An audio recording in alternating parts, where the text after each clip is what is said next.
અધૂરા પ્રેમની અધૂરી કહાની વિશે આપણે જાણીશું આજે, અને આપણે તમારી પાસે જાણીશું કે આમને કઈ માનતા રાખવી જોઈએ, કેવી માનતા રાખવી જોઈએ જેથી આ માનતા સફળ થઈ શકે। શું આપણે મેલડીમાં ચાલીને જવું જોઈએ જે ગામથી રહે છે ત્યાંથી, અથવા તો કોઈ બીજી માનતા રાખવી જોઈએ? એના પહેલાં આપણે લવ સ્ટોરી જાણી લઈએ કે અધૂરા પ્રેમની કહાની શું છે,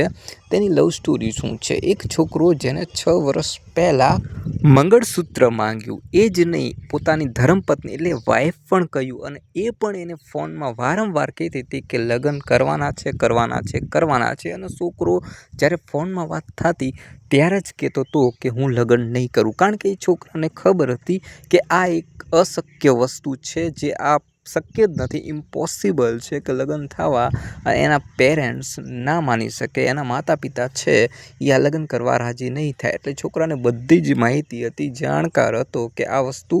અશક્ય જ છે, છતાં પણ જ્યારે મુલાકાત થઈ અને એને જ્યારે આવી વાતો કરીને અને આ વસ્તુ કહી દીધી ને એ પછી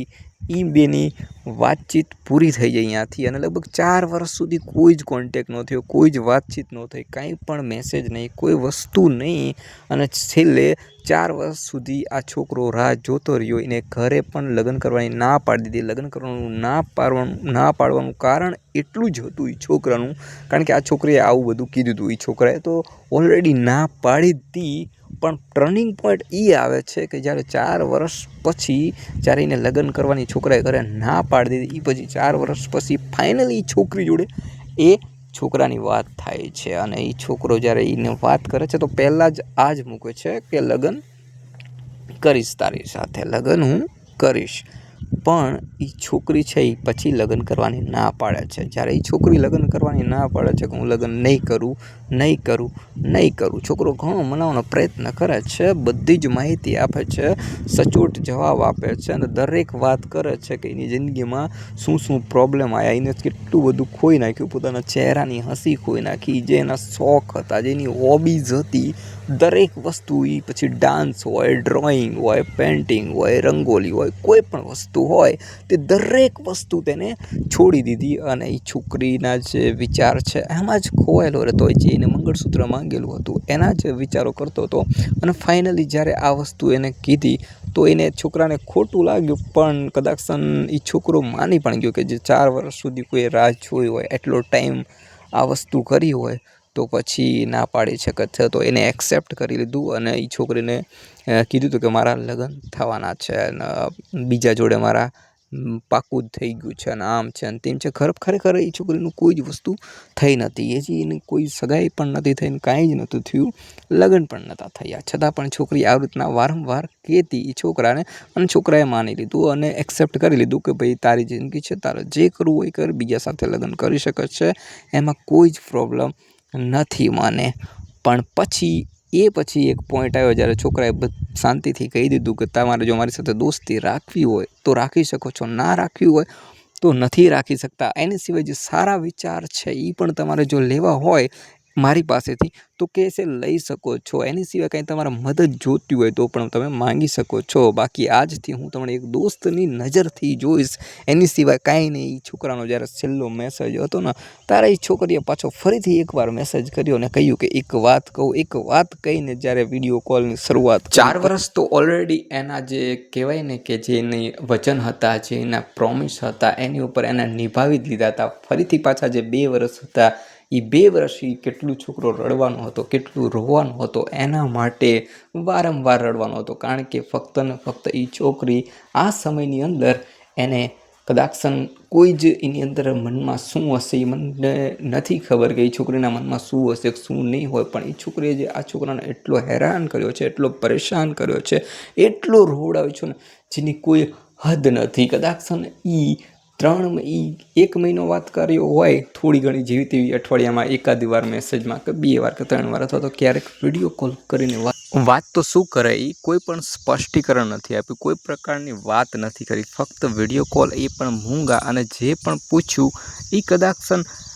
જે એ છોકરાની જાણકારી છે એ જ બધી લીધી, અને છોકરાએ દરેક વાત સાચી જ કીધી, એક પણ વાત તેને ખોટી ના કીધી, દરેક વાત એને સત્ય કીધી, છતાં પણ એને આ મોઢામાંથી એક શબ્દ ન નીકળ્યો એ છોકરા માટે. 4 વર્ષ તો ઓલરેડી હતા જ તે, પણ બીજા 2 વર્ષ એવી રીતને એને હેરાન કરી નાખ્યો, એટલો પરેશાન કરી નાખ્યો કે કોઈ પણ જાતનું કંઈ જ ના કહ્યું. એ છોકરાએ પહેલાં જ આઝાદી આપી દીધી હતી કે તું જ્યાં પણ મેરેજ કરવા અહીંયા કરી શકે છે, જે પણ કરવું હોય એ કરી શકે છે, પણ ફક્ત ને ફક્ત તું સત્ય કહીને જાજે, જે પણ કે એ સાચું બોલીને જાજે. પણ એ છોકરી એક વાર પણ સાચું કીધું નથી, કોઈ પ્રકારની માહિતી આપી નથી. એ છોકરાએ જાનની જોખમથી એની જોડે વાત કરી નથી, પણ ફક્ત ઘણા બધા રિસ્ક લીધા છે. એ છોકરીના કારણે ઘણા દોસ્તાર ભેગું ઝઘડી ચૂક્યો છે, બીજા ભેગું પણ દુશ્મની લઈ લીધી છે, અને ઘણી જગ્યાએ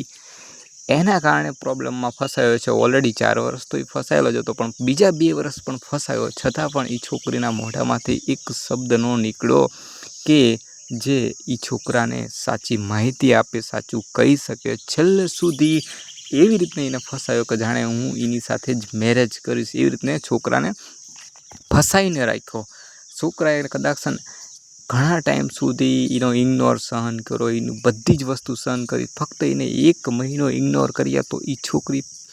આ છોકરાને ગાળું દેવા સુધી પહોંચી જઈ, છતાં પણ એ છોકરો ચૂપ રહ્યો, અને છતાં એ છોકરીને એક્સેપ્ટ કરી, પણ છતાં પણ એ છોકરી મોઢામાંથી એક શબ્દ ન બોલી, અને ફાઇનલી એ છોકરી ચૂપચાપ હગાઈ કરી લીધી, લગ્ન કરી લીધા, અને જતી પણ રહી. છતાં પણ એ છોકરાને એક મેસેજ કરીને માફી પણ ન માંગી શકી, એક શબ્દ ન કહી શકી કે મારા લીધે ઘણું હેરાન થયા, અને છતાં પણ મેં છેલ્લે કાંઈ પણ ન કીધું, મેં લગ્ન કરી લીધા, છતાં પણ એક નાનકડો મેસેજ કરીને માફી પણ ન માંગી. સામેલો વ્યક્તિ માફ કરવાવાળો જ હતો, એના માટે તો કાંઈ જ નહોતું, ફક્ત એની ખુશી જ માંગતો હતો, એની જ ખુશી જોવા માંગતો હતો. છતાં પણ એ છોકરીએ એક શબ્દનો પ્રયોગ ન કર્યો કે કાંઈ પણ બોલ્યા વગર ચૂપચાપ ઇગ્નોર. તમારું શું કહેવું છે મારી બહેનો, મારા ભાઈઓ, એ તમે મને કોમેન્ટમાં કહેજો કે શું આવું શક્ય બની શકે છે? જો તમે બધી પ્રકારની આઝાદી કોઈ પણ છોકરીને આપી હોય, છતાં પણ જો તમારી સાથે આવા જ પ્રયત્નો થાય તો તમે શું કરશો? છોકરો હોય તો છોકરો શું કરશે? ઘણીવાર હું જોઉં છું કે કોઈ મીડિયાની અંદર આપણે જોઈએ છીએ કે કોઈ છોકરીની ઉપર કોઈ તેજાબ ફેંકી દે છે, કોઈ છોકરીની હત્યા કરી નાખે છે, અથવા તો કોઈ છોકરીને થપ્પડ મારતા હોય છે જાહેરમાં. ઘણી બધી જગ્યાએ મેં આ બનાવ જોયા છે, પણ મેં આ જ્યારે અનુભવ કર્યો ત્યારે ખબર પડી કે ખરેખર છોકરી કેટલી હદ સુધી જઈ શકે છે કે કોઈ વ્યક્તિ એટલો પરેશાન થયો હોય, કે કોઈ વ્યક્તિ એના કારણે એટલો હેરાન થયો હોય, છતાં પણ જો એને આપણે સાચો અને સ્પષ્ટ જવાબ નથી આપી શકતા તો એ આપણી મૂર્ખામી છે. તો દરેક બહેનોને મારી નમ્ર વિનંતી છે, દરેક છોકરીને નમ્ર વિનંતી છે, તમારા મનમાં જે હોય, કદાચ તમારી જે પર્સનલ વાત છે એ શેર ન કરો. કોઈ પણ વસ્તુ એ વસ્તુ અલગ છે, પણ સામેલો વ્યક્તિ જો તમારા વિશ્વાસ ઉપર, તમારા પ્રશ્ન ઉપર એ કદાચ જીવતો હોય અને તમારા જવાબ જો એ જાણવા માંગતો હોય ને, તો મારી બહેનો, દીકરીઓ જે પણ હોય, તમે દરેક વ્યક્તિને મારી નમ્ર વિનંતી છે, ખાસ કરીને જે બહેનો છે, ખાસ કરીને જે છોકરીઓ છે, એને નમ્ર વિનંતી છે કે કોઈ પણ વ્યક્તિને એ અહીંયા સુધી ફસાઈ ન રાખો કે છેલ્લે સુધી એને ખબર જ ના પડે કે સત્ય શું છે, અસત્ય શું છે. એટલે એને ચોખ્ખો સ્પષ્ટમાં જવાબ આપી દો કે ભાઈ હું તારી સાથે મેરેજ નહીં કરું, અથવા તો બીજું કોઈ પણ કારણ આપી દો, પણ એને ફસાઈ ન રાખો. હા, કોઈ એવો વ્યક્તિ હોય કે ના પાડવાથી વધારે પડતો નારાજ થઈ જાય, તમારી સાથે ગુસ્સો કરે, અથવા તમારા લગ્નના ડિસ્ટર્બ કરે, અથવા તો બીજું કોઈ પ્રોબ્લેમ ઊભો કરે, એવો છોકરો હોય તો વાત અલગ છે. પણ જેને તમને આઝાદી આપી છે કે તમે લગ્ન કરી શકો છો, જે પણ કરવું હોય એ કરી શકો છો, એ વ્યક્તિ પાસે બધું છે, છતાં પણ એ ચૂપ છે. એની પાસે વિડીયો કોલ છે, જે ખરેખર એની સગાઈ તોડાઈ નાખે એવા બધા વિડીયો કોલ છે, બધી જ વસ્તુ છે, પ્રૂફ છે, છતાં પણ એ જો ચૂપ હોય, શાંત હોય,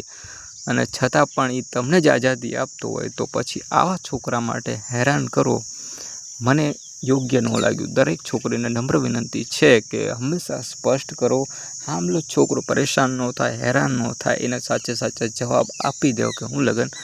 હવે નહીં કરું. મેં પ્રોમિસ આપ્યા હતા, મારી ભૂલ થઈ ગઈ કે મેં તમને લગ્નના પ્રોમિસ આપ્યા, મેં તમને મંગળસૂત્રના પ્રોમિસ આપ્યા, દરેક વસ્તુના પ્રોમિસ આપ્યા છે, એ મારી ભૂલ હતી. પણ ઘણીવાર પોતાની છોકરી ગલતી સ્વીકારતી નથી, ગલતી માનતી નથી, અને વારંવાર ગલતી ઉપર ગલતી કર્યા રાખે છે. ભલે એને મારો વિશ્વાસ તોડે, એને એવું લાગતું હોય કે ભાઈ છામલા છોકરાનો એને વિશ્વાસ તોડી નાખ્યો છે, ભરોસો તોડી નાખ્યો છે, પણ ખરેખર એને ભરોસો નથી તોડ્યો. એને બીજી વાર પણ જે એના વચન છે એ આપીને ક્યાંક ને ક્યાંક ફરી તેને એવું લાગે છે કે એ છોકરાનો જે વિશ્વાસ છે ને તેને તોડી નાખ્યો છે, પણ ખરેખર એવું નથી. જે એને પોતાના વચન આપ્યા સાથે, જે એને પોતાની ઉપર જ ભરોસો નહોતો, વિશ્વાસ નહોતો કે હું વચન